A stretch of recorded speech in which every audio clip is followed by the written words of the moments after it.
اعوذ باللہ من الشیطان الرجیم، بسم اللہ الرحمن الرحیم۔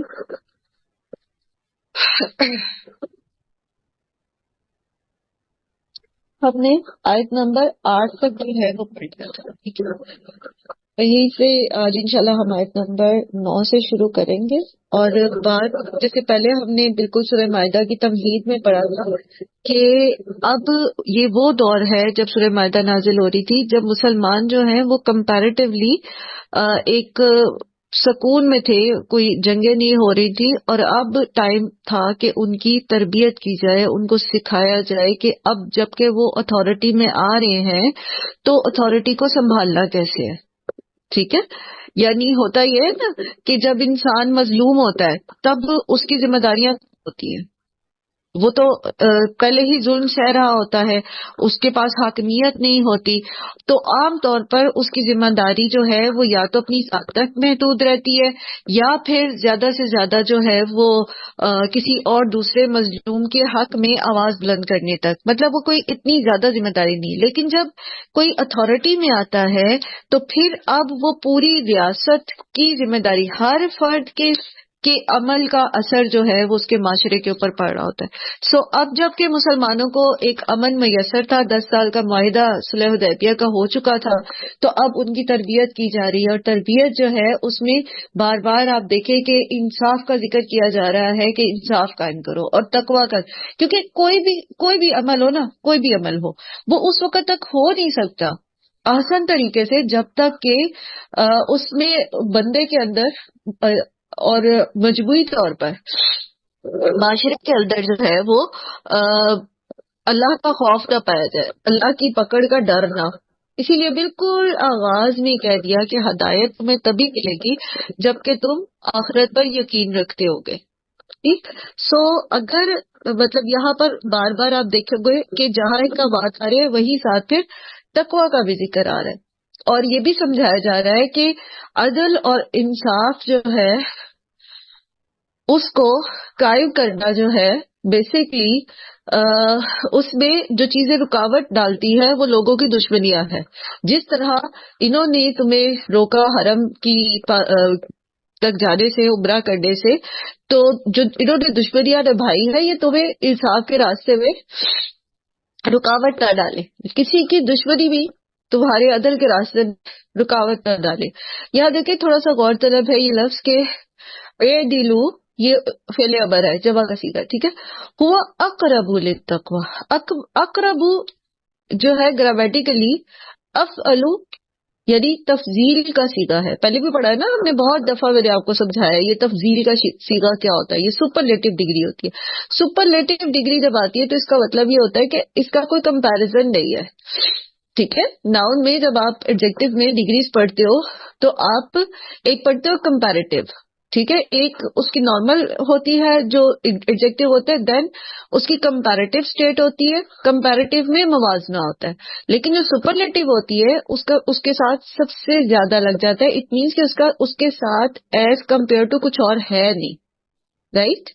تو اقربو افعلو کے وزن پر ہے، یعنی کوئی دوسری آپشن ہے ہی نہیں۔ بات سمجھ آ رہی؟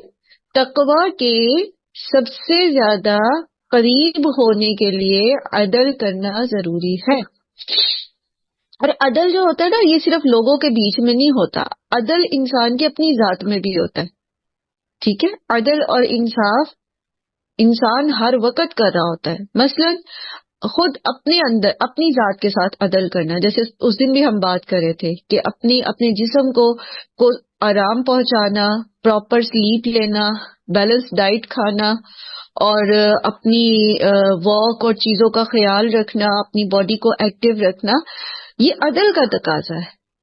اب ایک انسان جو ہے وہ بھلا دے اپنی جسم، مطلب اپنی جو باڈی کی ریکوائرمنٹس ہیں صحت مند رہنے کے لیے، بالکل بھلا دے، فراموش کر دے، تو اس کی باڈی جو ہے وہ پھر آہستہ آہستہ آہستہ آہستہ کمزور ہوتی وہ پھر بہت کمزور ہو جائے گی، وہ پھر ایفیشینٹ نہیں رہے گا بندہ۔ گویا عدل میں جہاں سے آپ ہٹو گے نا، جس بھی لیول سے ہٹو گے تو آپ نقصان کرو گے، اسی لیے کہا گیا کہ اقرب للتقوی، تقوی سے سب سے زیادہ سب سے زیادہ ضروری ہے، سب سے زیادہ قریب تقویٰ کے آپ کو عدل کرتا ہے.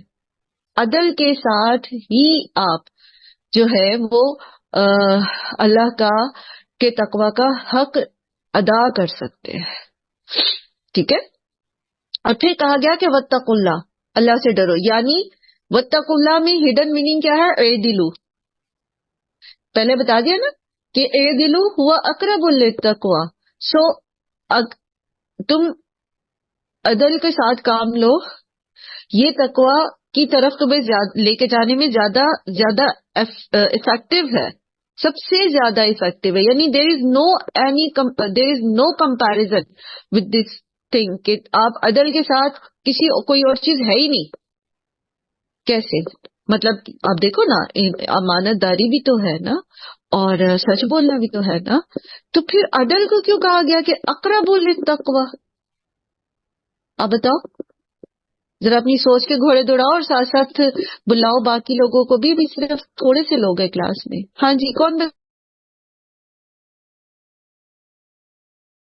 بتائے گا؟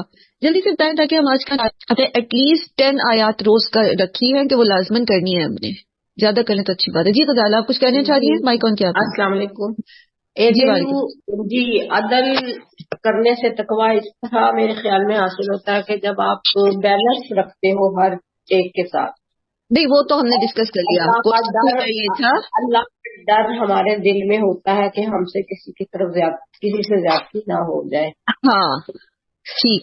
اب دیکھو، چاہے امانت ہے، چاہے بات کرنے کا طریقہ ہے، چاہے سچ جھوٹ کی بات ہے، چاہے وہ لائک وراثت، یہ وہ کچھ بھی ہے، کوئی بھی معاملہ ہے، وہ سارے کے سارے نا عدل کے بیچ میں آتا ہے. اسی لیے کہا گیا کہ عدل یعنی بیلنس رکھو گے نا، عدل توازن رکھو گے، صحیح جس کا حق ہے اس کو ادا کرو گے، تبھی تم تقویٰ کو پا سکو گے. اور واتقوا اللہ، پھر یہاں چھپی ہوئی بات کیا ہے؟ یعنی اعدلوا، عدل کرو ہر معاملے میں. جو عدل کا جو ترازو ہے وہ سامنے رکھو، یہ تقویٰ کا تقاضا ہے. ان اللہ خبیر بما تعملون. وعد اللہ الذین آمنوا، اور وعدہ کیا اللہ تعالیٰ نے، وعدہ کیا ہے اللہ نے الذین آمنوا، لوگوں سے جو ایمان لائے، وعملوا الصالحات، اور انہوں نے نیک اعمال کیے. لہم مغفرت و اجر عظیم، ان کے لیے ہے مغفرت اور اجر عظیم. اب آپ یہ دیکھیں کہ عدل قائم کرنے کے فوراً بعد ذکر آ رہا ہے کہ مومنوں کے لیے جو ایمان لاتے ہیں اور نیک اعمال کرتے ہیں ان کے لیے بہت بڑا اجر ہے. کیونکہ عدل جو ہے نا وہ کرنا آسان نہیں ہے. عدل کرنا آسان نہیں ہے. عدل کرنا میں انسان جو ہے بعض اوقات وہ اپنا حق چھوڑنا پڑ جاتا ہے، اس کو بعض اوقات اس کو معاف کرنا پڑ جاتا ہے جبکہ وہ معاف کرنا نہیں چاہتا. بعض اوقات اس کو اپنی نفس کے اوپر کوئی بہت ہی مشکل ڈیسیژن لینے پڑتے ہیں. جیسے لائک کسی سے دشمنی ہے، لیکن اب وہ دشمن جو ہے، عدل کا تقاضا یہ ہے کہ آپ اس کے ساتھ کھڑے ہو مل کے. تو ظاہر ہے جس نے آپ کا نقصان کیا، آپ کا دل تو نہیں کرے گا کہ آپ اس کے حق میں کھڑے ہو جائے، اس کے ساتھ کھڑے ہو جائے، اور دوسری طرف آپ کے اپنے پیارے ہو، تو مشکل ہے. سو مشکل کام کرو گے تو اللہ تعالیٰ آپ کو کہیں سے بھی نقصان نہیں ہونے دے گا. جیسے سود کے معاملے میں بھی ہم نے پڑھا تھا نا، اللہ تعالیٰ نے کیا فرمایا کہ نہ تم ظلم کرو نہ تم ظلم کیے جاؤ، یعنی نہ تو تمہارے اوپر ظلم ہو اور نہ تم ظلم کرو. سو نقصان نہیں اللہ تعالیٰ آپ کو ہونے دیتے کہیں بھی. اگر آپ بظاہر اپنی نفس کے اوپر جبر کرتے ہو تو کیا ہے پھر؟ مغفرت و اجر عظیم، بخشش ہے. آپ لوگوں کو معاف کر دو، آپ لوگوں کو ان کا حق دو، آپ لوگوں کے ساتھ انصاف کے معاملے میں کھڑے ہو جاؤ، تو آپ کو اللہ تعالیٰ جہنم کی آگ سے بچا لے گا. اور چاہیے کیا ہمیں؟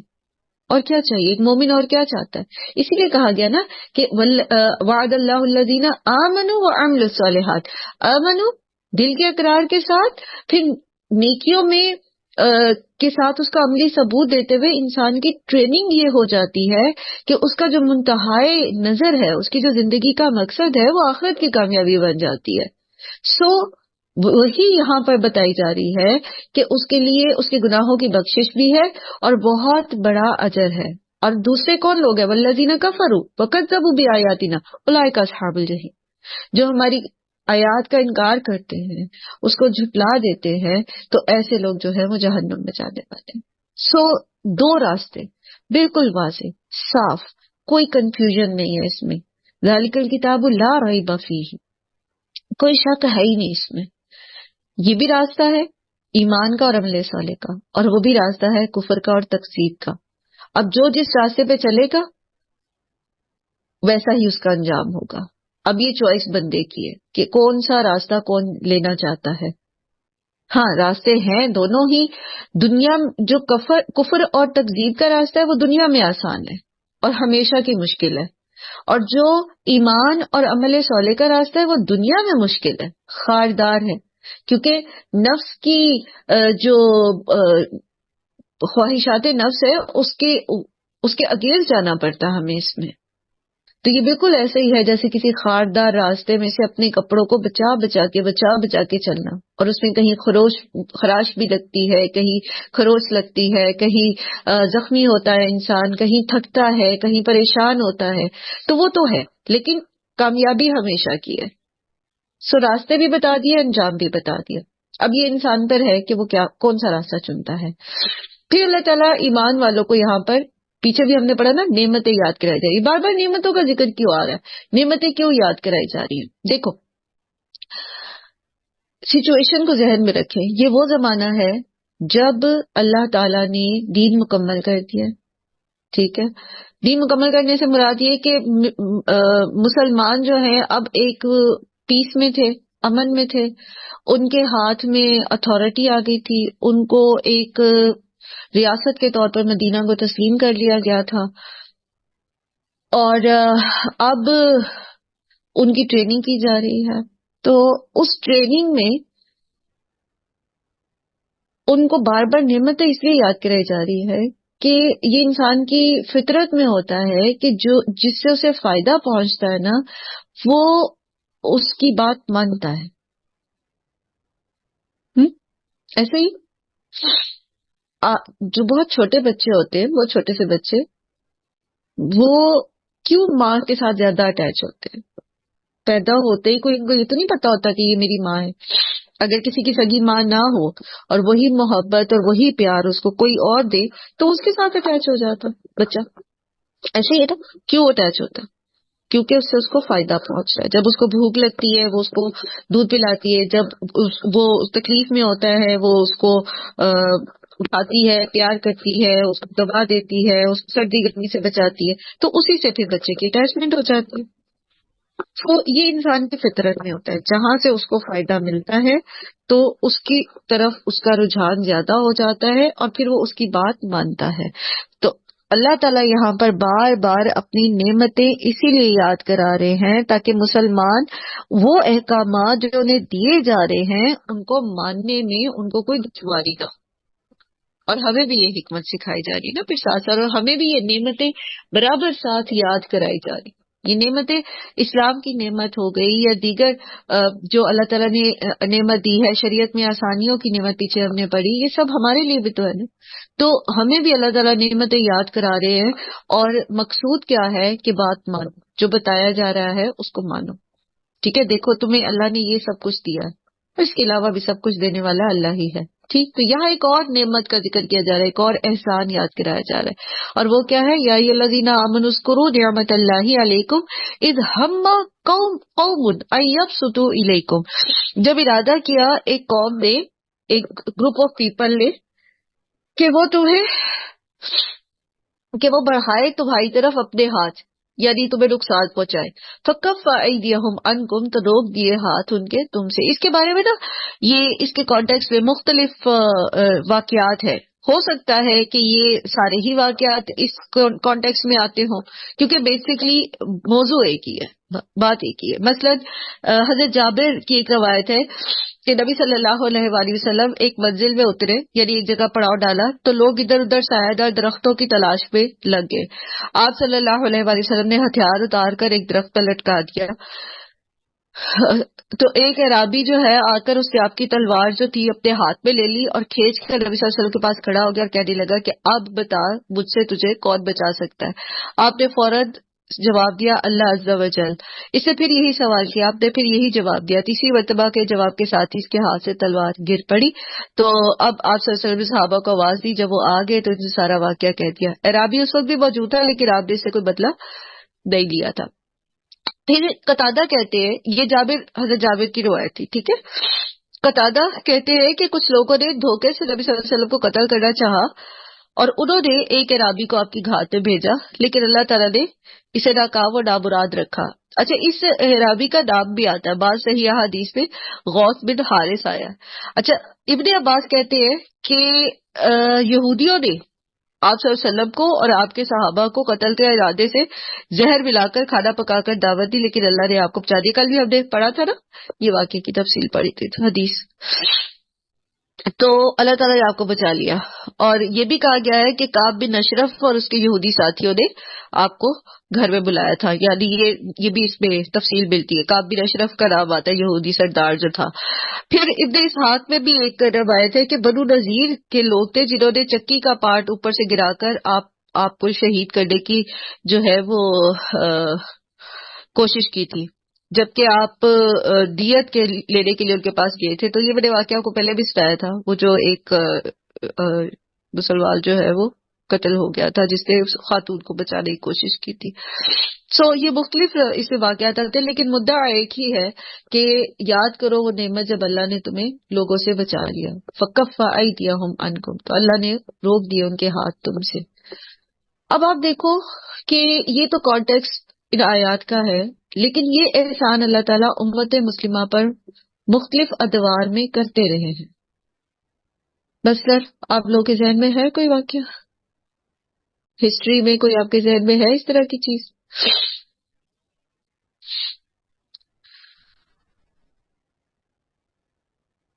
کتنی بڑی بڑی سازشیں ہیں جو پکڑی جاتی ہیں، جو اگر نہ پکڑی جائیں، نہ پتہ لگے تو پورے ملک جو ہے وہ تباہ ہو جائے۔ ٹھیک ہے، اس طرح بہت ساری آپ نے پڑھی ہوگی، ابھی آپ کے ذہن میں نہیں آ رہی، لیکن ہسٹری میں محفوظ ہے کتنی بڑی بڑی سازشیں جو ہے وہ پکڑی گئی، اینڈ ٹائم پر پکڑی گئی۔ یہ اللہ کا بہت بڑا احسان ہوتا ہے جب وہ آپ کو دشمنوں سے بچا لیتا ہے۔ اور ابھی بھی ایسا ہوتا ہے، آپ کے دشمن ممالک آپ کے لیے بہت سارے پروپیگنڈاز کرتے ہیں، بہت سارے جاسوس اپنے بھیجتے ہیں، لیکن یہ کہ کتنی ساری چیزوں سے اللہ تعالیٰ ہمیں بچاتا ہے۔ ہم سمجھتے ہیں کہ شاید ہماری انٹیلیجنس ایجنسیز ہیں، یہ ہیں وہ ہیں، نو ڈاؤٹ وہ ہے، لیکن وہ کچھ نہ کر پائے اگر اللہ تعالیٰ کا عزت نہ ہو۔ تو بیسکلی اللہ تعالیٰ بچاتے ہیں، ورنہ جو حالات ہیں ہمارے عوام اور خواص کے، تو کرپشن تو ہر جگہ ہی ہے، تو اللہ تعالیٰ ہمیں بچا لیتے ہیں۔ پھر اسی طرح آپ دیکھو انڈیویجولی، آپ دیکھو یہ تو ایک من حیث القوم کی بات تھی نا، تو انفرادی طور پہ بھی ہمیں کتنی سارے نقصان پہنچ سکتے ہوتے ہیں۔ آپ سڑک پہ جاتے ہو، آپ اتنی بری ٹریفک پہ ہوتے ہیں، بعض اوقات آپ کے منہ سے نکلتا ہوگا آج تو اللہ نہیں بچائے۔ سنا کبھی آپ نے، یہ آپ کے منہ سے نکلا کبھی؟ جی میم بہت دفعہ۔ ہاں، تو یہ جو بات ہے تو یہ کیا ہے؟ یہ پھر اللہ کی نعمت ہے نا، پر اللہ کی بلیسنگ ہے۔ آپ سلپ ہو کے گرتے ہو، آپ کو کچھ نہیں ہوتا، دوسرا بندہ سلپ ہو کے گرتا، اس کی ٹانگ ٹوٹ جاتی ہے۔ ٹھیک ہے، تو یہ کیا تھا؟ یہ اللہ کی کتنی بڑی نعمت تھی ہمارے اوپر کہ اسے ہمیں بچا لیا۔ تو اللہ تعالیٰ اپنی اس نعمت کے ذکر کے بعد پھر کیا کہہ رہے؟ واتقوا اللہ، ہاں واتقوا اللہ، اللہ سے ڈرو۔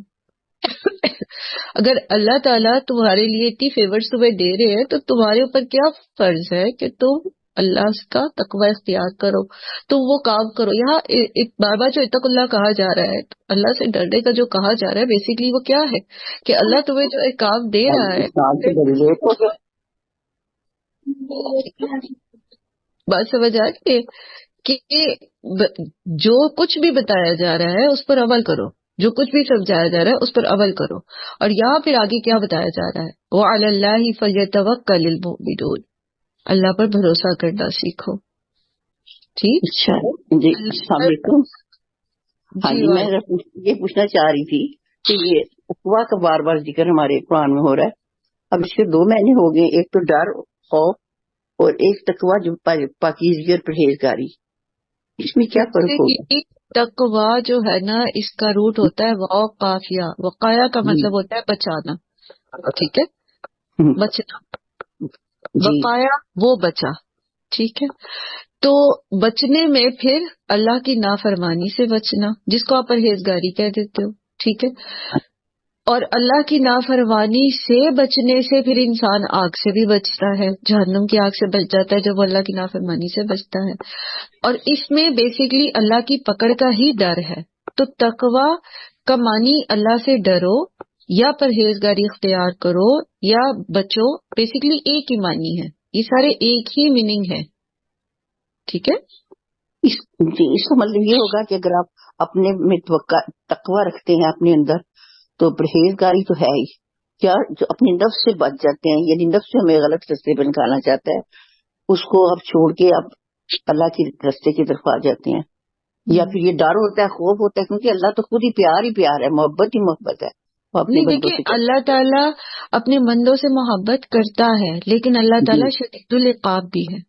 اللہ تعالیٰ نے خود بتایا ہے، قرآن کریم میں کتنی ساری ایسی آیات ہیں جہاں اللہ تعالیٰ نے غفور الرحیم کا ذکر کیا، وہیں ساتھ ہی شدید العقاب کا بھی ذکر کیا.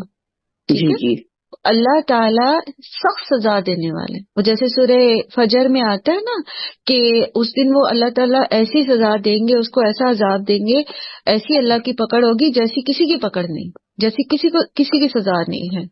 ٹھیک ہے.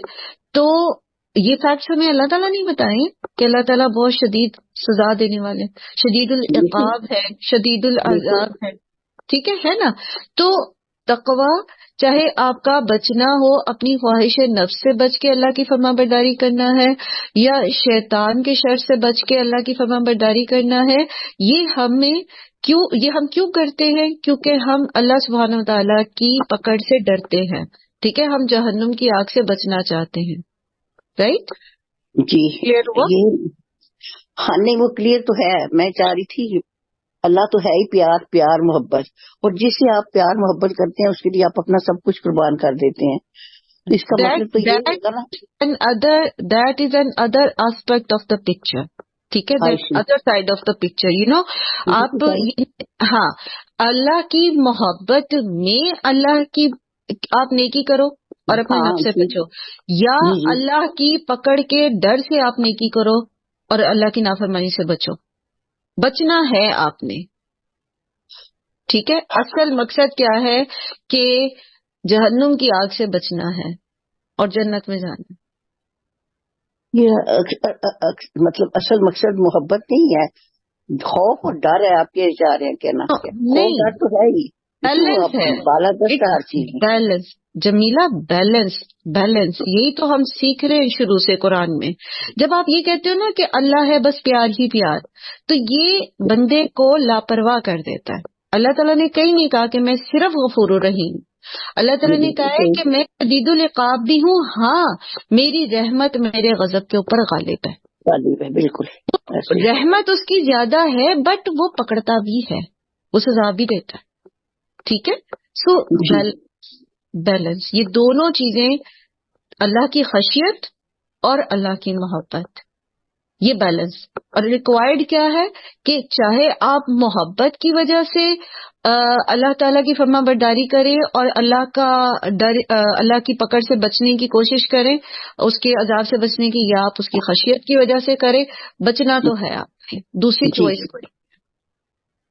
ٹھیک ٹھیک ہے. سو اصل مقصد تقوی جو ہے وہ یہی ہے. اچھا بعض لوگ اس میں صوفیزم میں یہ کانسیپٹ پایا جاتا ہے، جیسے رابعہ بصری کا ایک قول جو ہے وہ بڑا فیمس ہوتا ہے، چونکہ اس کے اندر انسان کے نفس کو ذرا وہ تقویت ملتی ہے نا اس طرح کے اقوال میں، تو وہ فیمس بھی زیادہ ہو جاتی ہے. وہ کہتی ہیں کہ میرے ہاتھ، کہتے کہ وہ لائک وہ جو روایت ہے اس کے مطابق انہوں نے اپنے ہاتھ میں جو ہے وہ ایک ہاتھ میں مٹی پکڑی ہوئی تھی اور ایک ہاتھ میں غالباً کوئی جلانے کی چیز پکڑی ہوئی تھی، آگ پکڑی ہوئی تھی. تو لوگوں نے پوچھا یہ کیا؟ تو کہتی کہ میں اس سے جنت کو جلا دوں اور اس سے میں جہنم کو بجھا دوں تاکہ لوگ صرف اللہ کی محبت میں عمل کریں. سو یہ جو کانسیپٹس ہیں نا، یہ جو کانسیپٹس ہیں یہ اسلام کے کانسیپٹس نہیں ہیں، یہ کچھ مکس ہو گئی ہیں چیزیں نا. سو اللہ تعالی اگرچہ کہ بہت محبت کرتے ہیں، وہ الودود ہیں، ٹھیک ہے، لیکن الجبار بھی ہیں، وہ بھی اللہ کا صفاتی نام ہے، القہار بھی ہیں، ٹھیک ہے. جی ٹھیک آپ نے اس کا مطلب یہ قرآن میں جو بتایا گیا، جہاں ہم دیکھیں جملے کے حساب سے تقوی کا ہم مطلب لیں گے ڈر یا خوف یا پھر محبت اور پاکیزگی. تقوی کا ہم مطلب لیں گے کہ اللہ کی نافرمانی سے بچو، خواہ وہ ڈر یا خوف کی وجہ سے ہے یا تم اللہ کی محبت میں کرتے ہو.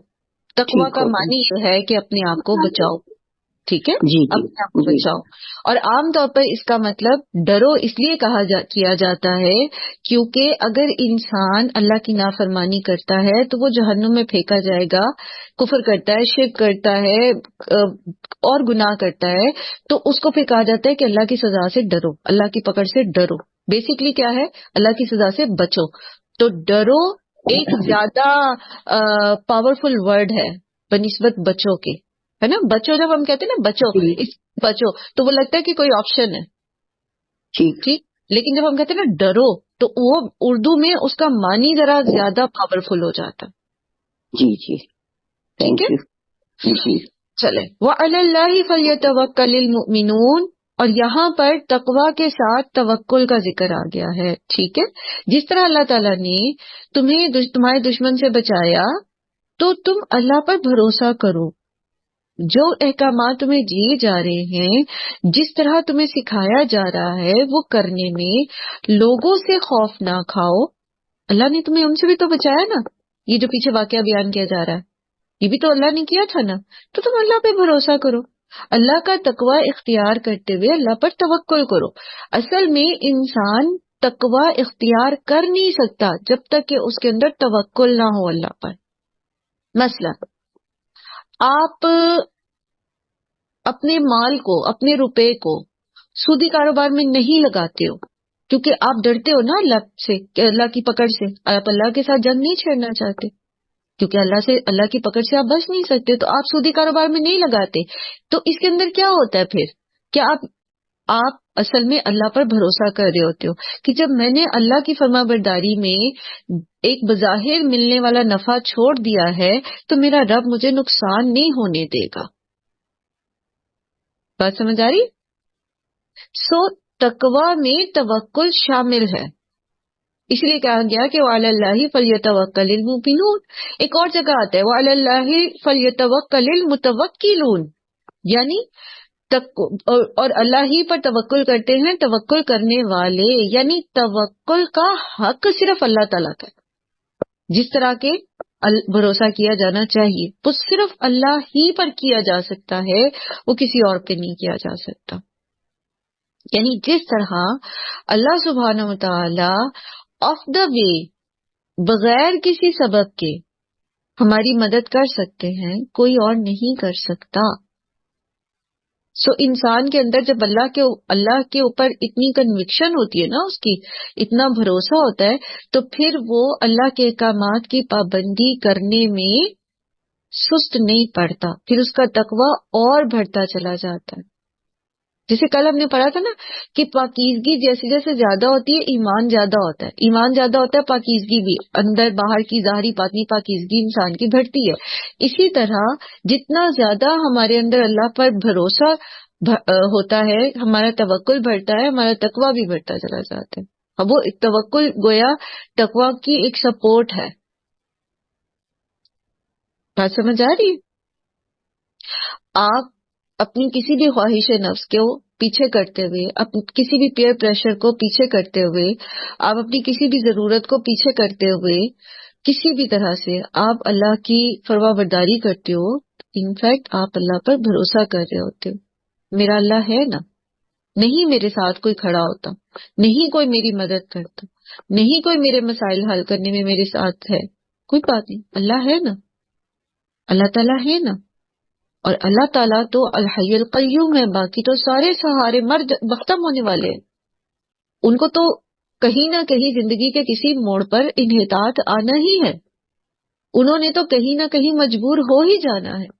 لیکن اللہ تعالیٰ کا سہارا تو پھر عروۃ الوثقی ہے، لا انفصام لہا.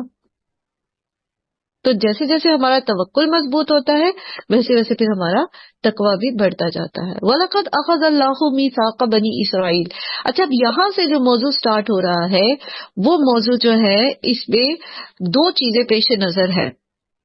ٹھیک ہے، ہمیں دو چیزوں کو ذہن میں رکھنا ہے. ایک تو یہ کہ یہود و نصارہ کو ان کی غلطیوں پر متنبع کیا جا رہا ہے، اس لیے ان کا ذکر آ رہا ہے یہاں پر اور بتایا جا رہا ہے ان کے بارے میں. آگے جتنی مطلب تقریر جو ہے، پورا ایک خطبہ جو ہے وہ آ رہا ہے، تو ان کو کانشیس کیا جا رہا ہے تمہاری غلطیاں کہاں ہے. ٹھیک ہے. اور دوسرا مقصد اس کا کیا ہے کہ امت مسلمہ کو بتایا جائے کہ تم وہ روش اختیار نہ کرو جو تم سے پہلے جو پیش رو تھے، اہل کتاب جو تھے، انہوں نے جو روش اختیار کی تھا تم وہ نہ کرو. ٹھیک، تو یہ ذہن میں رکھ کے ابھی آیات کو ہم پڑھتے ہیں. اچھا، اللہ تعالیٰ فرماتے ہیں وَلَقَدْ أَخَذَ اللَّهُ مِيثَاقَ بَنِي اسرائیل، اور ہم نے، اور البتہ یقیناً اخذ لیا اللہ نے میثاقہ پختہ عہد بنی اسرائیل سے. اور ہمیں پتہ ہے کہ بنی اسرائیل سے مختلف قسم کے عہد جو ہے اللہ تعالیٰ نے لیے ہیں. آپ دیکھیں یہ اوپر کی آیات میں اللہ تعالیٰ نے اپنے مومن بندوں کو بھی عہد و پیمان کی جو ہے وہ یاد دلایا، ان کی وفاداری یاد دلائی، اور پھر سیدھے رستے پر قائم رہنے اور عدل پر قائم رہنے کا حکم دیا، اور پھر اسی طرح اپنی ظاہری اور باطنی نعمتیں جو ہے وہ یاد دلائی. اور اب جو ہے یہاں سے عنایتوں میں پہلے کتاب کو جو عہد لیا گیا تھا اس کی حقیقت اور کیفیت بیان کی جا رہی ہے. اور پھر یہ کہ ذہن میں یہ رکھا جائے کہ یہ ان کا ذکر تو ہے لیکن اصل میں ہمیں بتایا جا رہا ہے کہ جو پیچھے تمہیں احکامات دیے گئے ہیں، جو تمہارے عہد ہوئے ہیں، تم ان کی طرح نہ کرنا جیسے انہوں نے اپنے عہد کو توڑا. ٹھیک، تو وَلَقَدْ أَخَذَ اللَّهُ مِيثَاقَ بَنِي إِسْرَائِيلَ وَبَعَثَ مِنْهُمُ اثْنَيْ عَشَرَ نقیبا. اللہ تعالیٰ نے ان کے اندر 12 نقیب بنائے. یہ جو 12 نقیب تھے یہ 12 قبیلے تھے. ٹھیک ہے، آپ کو پتا ہے کہ بنی اسرائیل کے 12 قبیلے تھے. تو نقیب کا مطلب اصل میں ہوتا ہے ذمہ دار. ٹھیک، تو ان کو ذمہ داریاں دی گئی، سردار بنایا گیا، اور ان کو ذمہ داریاں دی گئی. کس چیز کی ذمہ داریاں دی گئی؟ کہ یہ اخلاقی اور دینی تربیت کرے. یعنی سردار مقرر کیے گئے. سرداروں کی ڈیوٹی کیا تھی؟ کہ یہ اپنے قبیلے کی اخلاقی اور دینی تربیت کرے.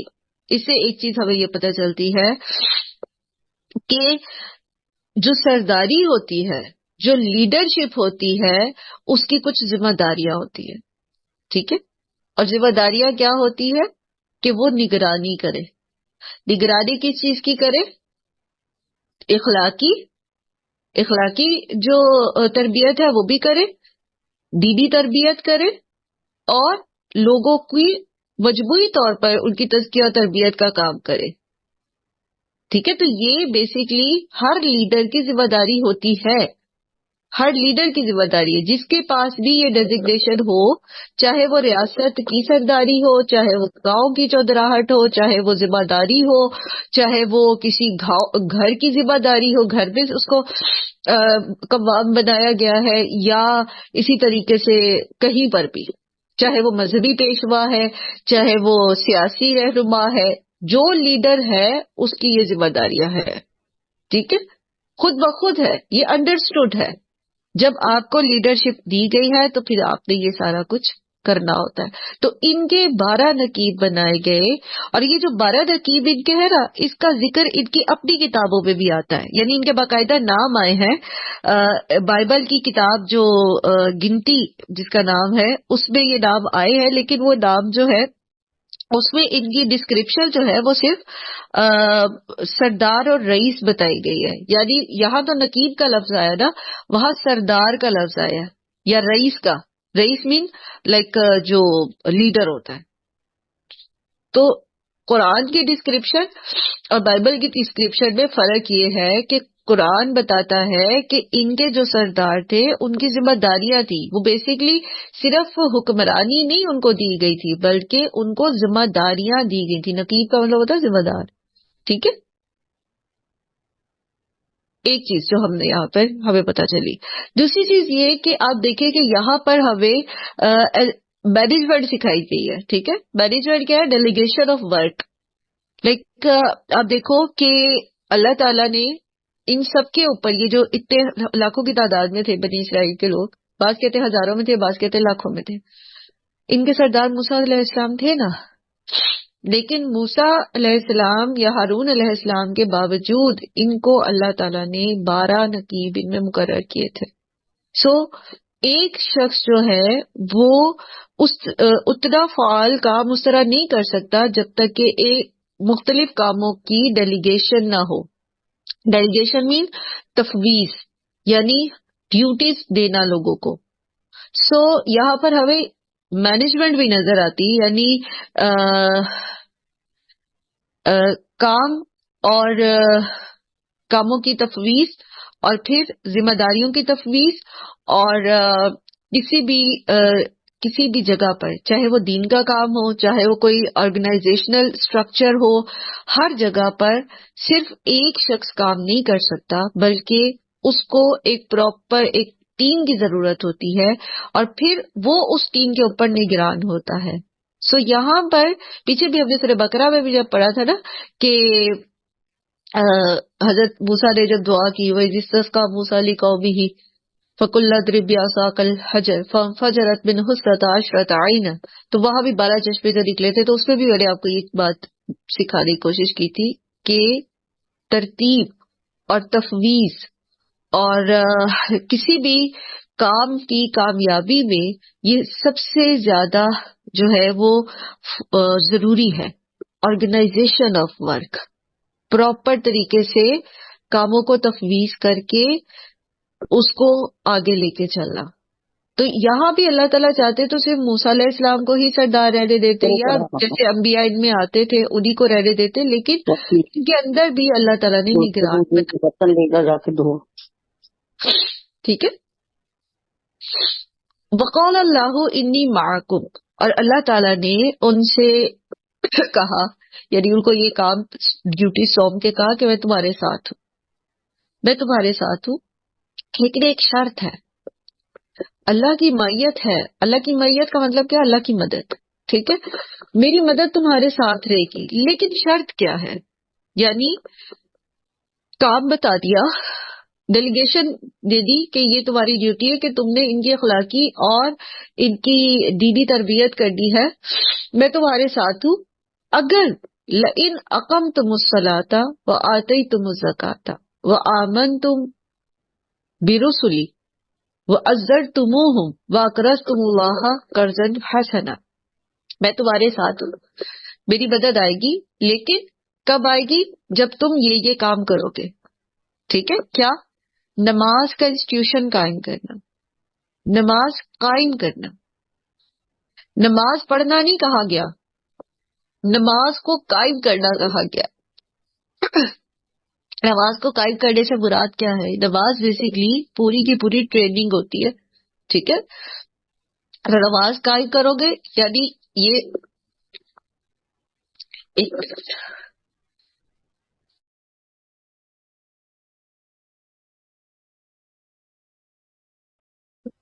یعنی یہ ریاست کی ذمہ داری ہے کہ وہ لوگوں کے اندر نماز کا شعور ڈیولپ کرے. ڈنڈے کے زور پہ نماز نہیں پڑھائی جائے گی. ٹھیک ہے، یہ یاد رکھیں، کبھی بھی کامیاب نہیں رہتی، کیونکہ پھر تربیت نہیں ہوتی. ٹھیک ہے. تو بیسیکلی اسے بتائی کیا ہے سرداروں کی کہ لئن اقمتم الصلاۃ، اگر تم نماز کا شعور ڈیولپ کرو، نماز قائم کرو. یہ کیا یہ شعور کا مطلب یہ ہوا آپ کا کہ قائم کرنا؟ ایک تو کہتے ہیں نماز پڑھ لینا، وہ تو پڑھ لی، لیکن ایک قائم کرنا کہ مسلسل اس کو پڑھتے رہنا اور اس کو ذہن سے اپنے شعور کے ساتھ پڑھنا، اپنے شعور کے سوچ ساتھ کے پڑھنا. نماز بیسیکلی، نماز ہر قوم میں پڑھنا باجماعت فرض ہے. باجماعت فرض سے مراد یہ ہے کہ وہ کمیونٹی کو ڈیولپ کرتی ہے نا، کمیونٹی کو لے کے چلتی ہے. جتنے جی بھی آپ کی باجماعت نماز پہ جتنا زور ہے نا، وہ اسی لیے ہے تاکہ آپ ایک مسلم معاشرے کی تعمیر کر سکو. جیسے پیچھے بھی آپ دیکھو نا کہ ان لوگوں کو ریوڑ کی طرح چھوڑا نہیں گیا، ان کو آرگنائز کیا گیا. آرگنائز کرنے کے لیے کہ سردار بنائے گئے. تو نماز بیسکلی آپ کو، ہر فرد کو انڈیویژل تو کرتی ہی ہے تربیت، لیکن معاشرتی لیول کے اوپر پورے معاشرے جو ہے ان کی تربیت کرتی ہے. ایک اسلامی ریاست کا مقصد آپ اس وقت تک حاصل نہیں کر سکتے جب تک کہ معاشرے کے لیول پر ہماری تربیت نہ ہو. ٹھیک ہے، افراد کی انفرادی تربیت کے ساتھ ساتھ ان کی اجتماعی تربیت کرتی ہے. ٹھیک ہے، اور اسی طرح پھر وآتیتم الزکوٰۃ، زکوٰۃ کا ادارہ قائم کرنا، مالی امور کو لک آفٹر کرنا صحیح طرح سے، جو احکامات ہے، یعنی سرکولیشن آف منی تمہاری سوسائٹی میں رہنی چاہیے. جب امن ہوگا، جب لوگ ایک دوسرے کے لیے کیئرنگ ہوں گے، جب جو سوسائٹی کے اندر کلاس ڈفرینس نہیں ہوگا بہت اس طرح سے، تو پھر آپ دین کا کام اچھے طریقے سے کر سکتے ہو. وَآمَنْتُمْ بِرُسُلِي، اور تم میرے رسولوں پر ایمان لاؤ گے. وَعَزَّرْتُمُوهُمْ، اور تم مدد کرو گے ان کی، یعنی اور اگر تم نے ان کی مدد کی، یعنی رسول جیسے جیسے آتے جائیں گے تو تم لوگوں نے یہ جو 12 قبیلے ہیں رسولوں کی مدد کرنی ہے، ان پر ایمان لانا، ان کی مدد کرنی ہے اور اللہ کی راہ میں اپنے مال کو لگانا ہے. وَأَقْرَضْتُمُ اللَّهَ قَرْضًا حَسَنًا. ٹھیک ہے، تو یہ وہ کام ہے جو کسی بھی سوسائٹی کو کامیابی سے چلانے کے لیے ضروری ہے. اور پھر جب انسان اس طرح سے کام کرتا ہے تو پھر کیا ہوتا ہے، انسانی معاشرے میں جب اس طرح سے کام ہوتا ہے، یہ کوئی لیڈرشپ اس لیول پر معاشرے کے اندر اللہ کے احکامات کو نافذ کرتی، یہ ہے اصل میں اللہ کا دین نافذ کرنا. ہم جب کہتے ہیں نا دین کا نفاذ، تو ہم سمجھتے ہیں کہ ڈنڈے کے زور پہ برقعے پہنائے جائیں گے، ڈنڈے کے زور پہ لوگوں کو مسجدوں میں بھیجا جائے، نماز پڑھائی جائے گی، ڈنڈے کے زور پہ داڑیاں رکھوائی جائے گی، ٹخنوں سے اونچی شلواریں کروائی جائے گی، ڈنڈے کے زور پہ جو ہے وہ سارا کچھ کیا جائے گا، یا یہ کہ سارے عام لوگوں کو جو ہے وہ پتھر مار مار کے وہ رجم کیا جائے گا. یعنی ہمارے ذہن میں دین نافذ کرنے کا کچھ ایسا نمونہ آتا ہے، حالانکہ یہ ہے دین کا نفاذ، یعنی تربیت کے ساتھ اللہ کے احکامات نافذ کرنا. ٹھیک، وہ ایک پہلو ہے دین کے نفاذ کا، حدود کا نفاذ جو ہے سزاؤں کا، وہ ایک چیز ہے. ٹھیک، لیکن ڈنڈے کے زور پر نہ تو نماز پڑھائی فائدہ دیتی ہے، نہ برقع پہنایا فائدہ دیتا ہے، جب تک افراد کی تربیت نہیں ہوتی. ٹھیک، سو یہ دین کا نفاذ ہے. دین کا نفاذ یعنی نماز کا قیام، زکوٰۃ کا انسٹیٹیوشن، اور اس پہ آپ ایک ایک کی تفصیل میں جاؤ گے تو آپ کو پتہ چلے گا کہ اس کا انفرادی اور اجتماعی کیسے کیسے فائدے.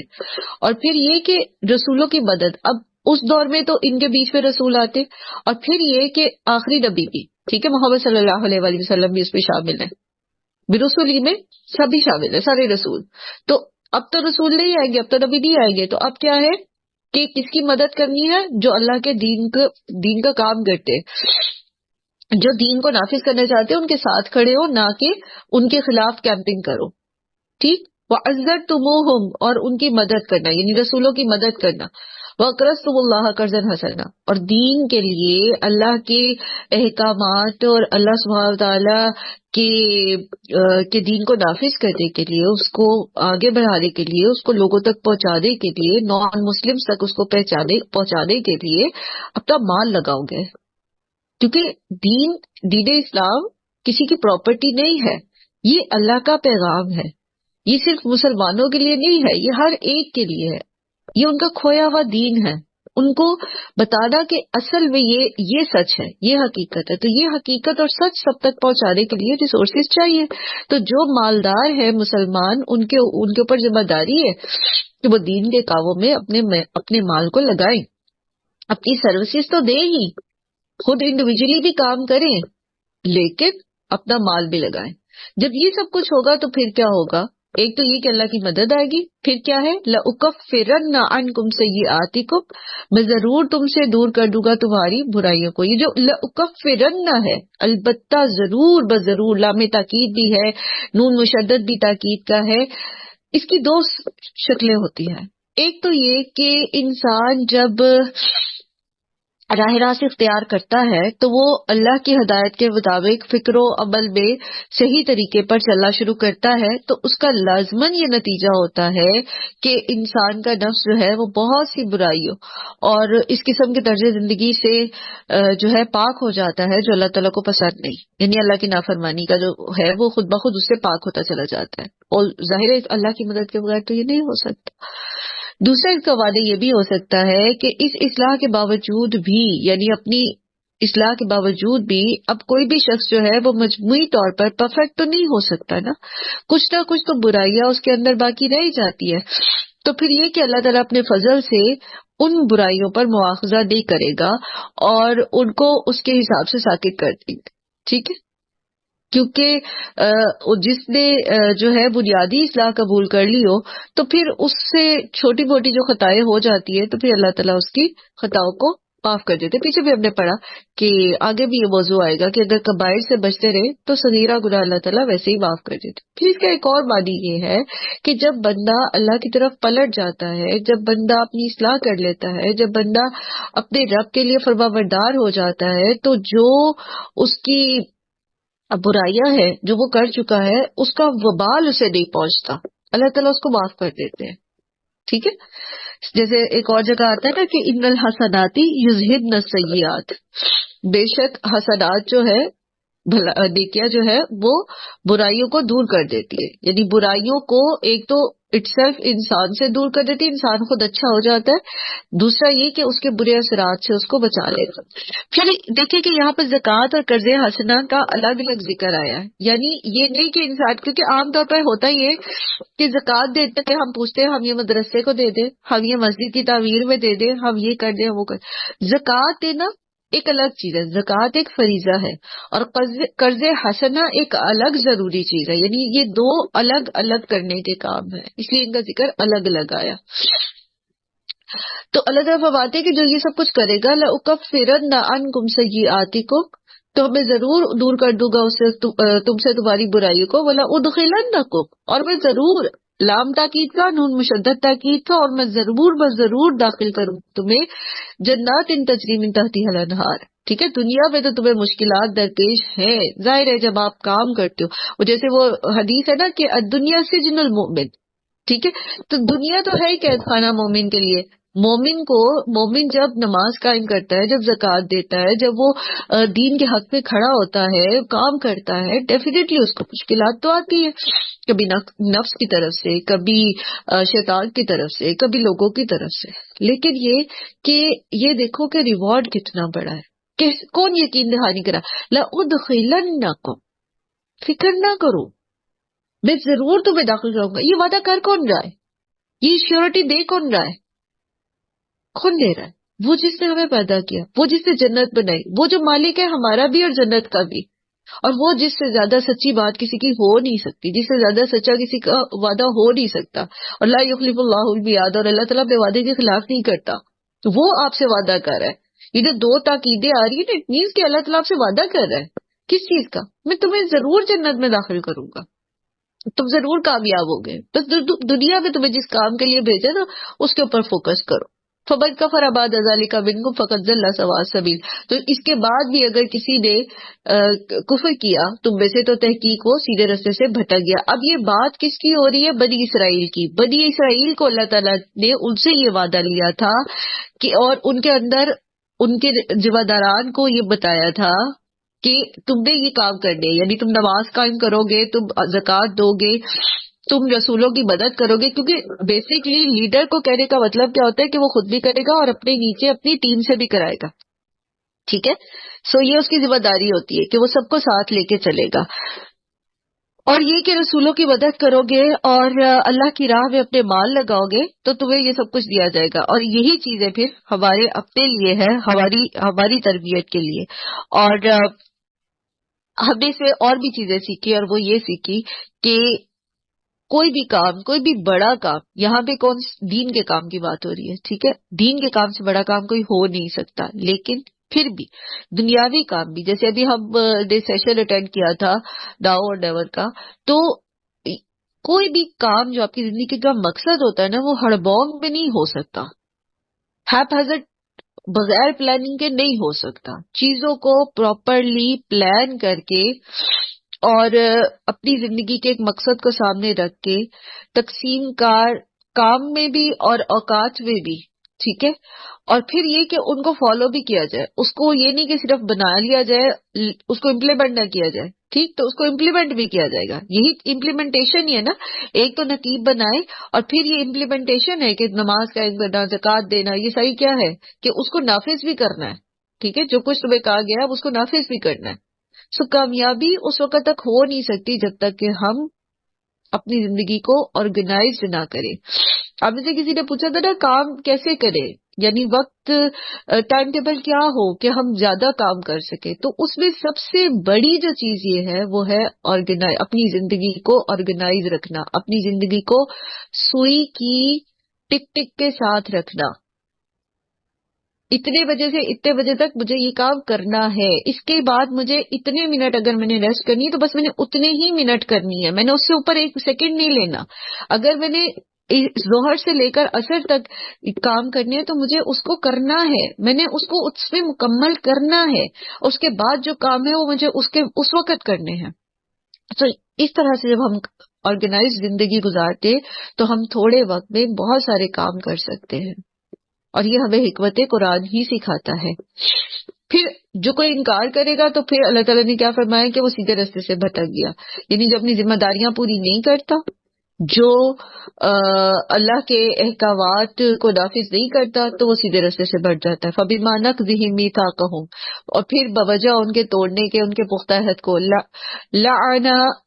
لعناہم، لعنت کی ہم نے ان پر، وجعلنا قلوبہم قاسیہ، اور ہم نے ان کے دل سخت کر دیے. پیچھے بھی ہم یہ پڑھ کے آئے نا، ثم قست قلوبہم من بعد ذلک، اور وہ کیا وجہ تھی، ان کے دل کیوں سخت ہو گئے؟ کیونکہ اللہ کے احکامات نہیں مانتے، اللہ کی آیات کا انکار کرتے تھے، اللہ سے اپنے وعدے توڑتے تھے، تو ان کے دل ہم نے سخت کر دیے. اللہ تعالیٰ نے اپنی طرف منسوخ کیا ہے دل کو سخت کرنے کا. تو یہ مطلب وہی ہے جو ختم اللہ علی قلوبہم میں ہم نے سیکھا تھا نا. ایسا نہیں ہے کہ اللہ تعالیٰ نے کوئی زبردستی ان کے دل سخت کر دیے، پیچھے وجہ بتا دی. فَبِمَا نَقْضِهِم مِيثَاقَهُمْ، ان کو اختیار دیا گیا، ان کو حکومت دی گئی تو انہوں نے اپنے وعدے پورے نہیں کیے، جس کی وجہ سے ان پر اللہ کی طرف سے لعنت کی گئی اور ان کے دل سخت ہو گئے. اب ان پر ہدایت کے دروازے بند ہو گئے. اور کیا وجہ تھی دل کی سختی کی؟ یحرفون الکلم عن مواضعہ، یہ تبدیل کر دیتے تھے الفاظ کو ان کی جگہوں سے. ٹھیک ہے، حطۃ سے ہنتۃ بنا دینا، ہنتۃ فی شعرۃ بنا دینا، اور بھی اس طرح کے بہت سارے کام. وَنَسُوا حَظًّا مِّمَّا ذُكِّرُوا بِهِ، اور انہوں نے بھلا دیا ایک بڑا حصہ اس میں سے جو انہیں نصیحت کی گئی، بڑا حصہ بھلا دیا جو انہیں نصیحت کی گئی. یا فتؤمنون ببعض الکتاب وتکفرون ببعض. ٹھیک ہے، ایک تو یہ نا کہ کچھ حصے پر ایمان لائے، کچھ کو چھوڑ دیا اور بڑا حصہ چھوڑ دیا. ایک ہوتا ہے کہ بڑا حصہ جو بنیادی چیز ہوتی ہے اس کو چھوڑ دینا، اس کو بھلا دینا. اب کہتے ہیں نا کہ اس چیز میں جو بڑی بات تھی وہ یہ تھی، یعنی بڑی بنیادی بات یہ تھی. سو انہوں نے دین کی ایک تو یہ کہ زیادہ تر احکامات کا انکار کر دیا، زیادہ تر جو اللہ تعالیٰ کی آیات تھی ان کا انکار کر دیا، ان کو چھپا دیا، ان میں تبدیلی کر دی، ان پہ عمل نہیں کیا. ایک چیز. دوسری یہ کہ جو بنیادی روح تھی، جو دین تھا، اصل دین تھا، اس کو انہوں نے بھلا دیا. سیم ہم نے بھی یہی کیا، امت مسلمہ نے بھی یہی کیا. ہم نے اپنی بجائے اس کے کہ ہم اپنے آپ کو اللہ کا فرما بردار بنانے میں فوکس کرتے، ہم نے فقہی امور کو دین بنا دیا. یعنی ہم نے دل کی فقہ سے زیادہ اجسام کی فقہ کے اوپر فوکس کرنا شروع کر دیا. ہم نے رب کی معرفت سے زیادہ اختلافی امور کے اوپر فوکس کرنا شروع کر دیا. تو نتیجہ پھر کیا ہوا؟ ہم تو فرق میں پڑ گئے. ٹھیک ہے، تو انہوں نے بھی یہ کیا، وَنَسُوا حَظًّا مِّمَّا ذُكِّرُوا بِهِ، بڑا حصہ بھلا دیا. وہ جو بیسک کور تھا دین کا، نماز کا قیام، زکوٰۃ، کیوں؟ وہ ظاہری شکلیں تو تھی، جیسے ہمارے ہاں ظاہری شکلیں تو ہے نماز کی بھی ظاہری شکل ہے، مساجد بھی تعمیر ہوتی ہے، لوگ نماز باجماعت پڑھتے بھی ہیں، لیکن جو روح ہے نماز کی وہ نہیں ہے. اسی طرح زکوٰۃ دی جاتی ہے، لیکن زکوٰۃ کا جو بیسک مقصد تھا پیچھے کہ مال جو ہے وہ چند ہاتھوں کے اندر، چند فیملیز کے اندر مرکوز نہ ہو کے رہ جائے، بیسک جو کانسیپٹ تھا زکوٰۃ میں، جو سرکولیشن آف منی کا کانسیپٹ دیا گیا ہے، ہم نے اس کو بھلا دیا. اسی طرح آپ دیکھیے کہ جتنے بھی جو فقہی احکامات ہیں، ہم نے اس کی اسپرٹ کو بھلا دیا، ہم نے دین کی اسپرٹ کو بھلا دیا، ہم نے بھی دین کا ایک بڑا حصہ بھلا دیا. اسی طرح انہوں نے بھی یہ کیا کہ بظاہر تو تھا ان کے بیچ میں عبادات وہ کرتے تھے یہ، لیکن اس کی جو روح تھی وہ ختم ہو گئی تھی. رائٹ؟ یعنی یہ تو کہا گیا کہ لا الہ الا اللہ، لیکن اس کے باوجود دوسروں کے آگے جھکنا شروع کر دیا. جی، کہتے تو ہے ہم لا الہ الا اللہ، زبان سے تو کہتے ہیں، لیکن دل ہمارے جو ہے وہ مسلمان نہیں ہے. تو وہ یہی چیز ہے نا کہ پھر ہم نے دین کی روح کو نہیں پایا، اسی لیے ہم نقصان میں ہیں. ورنہ تمام مسلم ممالک میں آپ دیکھیں، صرف پاکستان کے اندر سب سے زیادہ دینی مدارس ہیں. یعنی ٹوٹل جتنے بھی اسلامی ممالک ہیں ان میں سب سے زیادہ درس و تدریس کا کام پاکستان میں ہوتا ہے. لیکن کرپشن بھی پاکستان میں جو ہے وہ میرا خیال ہے سب دنیا کے سب سے زیادہ جو کرپٹ ملک ہیں ان میں سے کوئی تیسرے چوتھے نمبر پہ شاید آتا ہے. تو دین پڑھا تو رہے ہیں لیکن روح نہیں ہے اس کی. تو وَنَسُوا حَظًّا مِّمَّا ذُكِّرُوا بِهِ، تو یہ جو ان کا عمل تھا نا، اس کی وجہ سے ان کے دل سخت ہو گئے.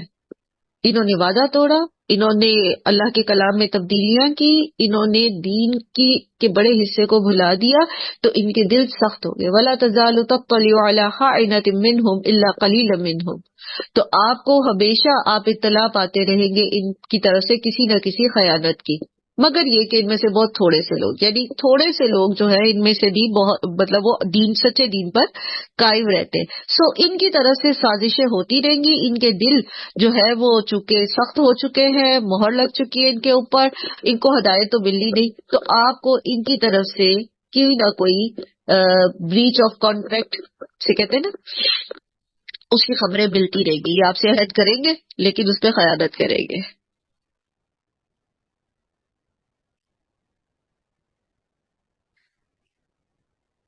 پھر اللہ تعالیٰ بات ہے فَاعْفُ عَنْهُمْ وَاصْفَحْ. اب سلوشن دیا جا رہا ہے. سلوشن کیا دیا جا رہا ہے کہ آپ ان سے درگزر کریں. عفو جو ہے نا بیسیکلی وہ احسان کے درجے میں ہے. ٹھیک ہے، اور احسان وہی کر سکتا ہے جس کا دل بڑا ہوتا ہے، اور دل اسی کا بڑا ہوتا ہے جو اللہ سے ڈرتا ہے، جو اللہ کا فرما بردار ہوتا ہے. یعنی جو حقوق اللہ میں پورا اترتا ہے وہی پھر عفو و درگزر سے کام لے سکتا ہے. تو جو پیچھے جیسے ان کا وتیرہ تھا کہ دین کا کام ہی نہیں کرنا، اللہ کے اس کے ساتھ وعدہ کیے ہوئے وعدے پورے نہیں کرنے، اللہ کی آیات کا انکار کرتا ہے، تو ایسے لوگ جو ہوتے ہیں ان کو ٹیکل کرنے کا طریقہ جو بتایا جا رہا ہے وہ یہ کہ آپ احسان کے درجے پر رہ کر ان سے درگزر کریں. ٹھیک ہے، وصفح، معاف کر دیں اور درگزر کرتے جائیں. بیسیکلی عفو اور وصفح یہ دونوں آلموسٹ سیم میننگ میں آتے ہیں، لیکن زور دینے کے لیے کہا جا رہا ہے کہ آپ انہیں معاف کر دیں، اور معاف کرنے کے ساتھ ساتھ درگزر کریں، یعنی صاف کرتے جائیں، اپنے دل میں ان کے لیے کوئی وہ نہ رکھے، کینہ نہ رکھے. کیونکہ جب ہم جب ہم دل کے اندر کسی کے لیے برائی رکھتے ہیں نا، کسی کے برے عمل کی وجہ سے ہی ہو چاہے، تب نا ہم اس کے لیے خلوص کے ساتھ اس کی ہدایت پر کام نہیں کر سکتے، اس کی اصلاح کا کام نہیں کر سکتے. اس لیے سب سے پہلے یہ چیز ذہن میں رکھنا کہ دل صاف رکھنے. جب ہم دل صاف رکھیں گے تو پھر ہی ہم دین کا کام کر سکیں گے، تو پھر ہم دوسروں کی اصلاح کر سکیں گے، تبھی ہمارے منہ سے پھر قولاً حسنہ نکلے گا. ورنہ تو پھر طنز شامل ہو جاتا ہے بیچ میں، گرجز آ جاتے ہیں بیچ میں. ٹھیک. ان اللہ یحب المحسنین، اللہ تعالی احسان کرنے والوں کو جو ہے وہ پسند کرتا ہے، ان سے محبت کرتا ہے. اور احسان پھر بمانی حقوق اللہ میں بھی اور حقوق العباد میں بھی. جہاں پر ہم جو ہے وہ اللہ تعالیٰ کے حقوق کی بات ہو یا بندوں کے حقوق کی بات ہو، ہم اس چیز کو ذہن میں رکھیں کہ اللہ مجھے دیکھ رہا ہے. ٹھیک ہے، اور میں نے وہ سارا کچھ کرنا ہے جس کا اللہ نے مجھے حکم دیا ہے. دوسروں کو دکھانے کے لیے نہیں، دوسروں سے کوئی فائدہ اٹھانے کے لیے نہیں، دوسروں سے کوئی بدلہ لینے کے لیے نہیں، بلکہ صرف اللہ تعالی کی رضا کی خاطر. ٹھیک. اب آپ یہاں پہ ایک چیز دیکھو جو چیز سیکھنے کی ہے، جو سیکھ کے آگے چلتے ہیں. اور وہ یہ کہ یہاں کس کے بارے میں اللہ تعالیٰ کہہ رہے ہیں کہ معاف کر دو، درگزر کرو. کس کے بارے میں کہا جا رہا ہے؟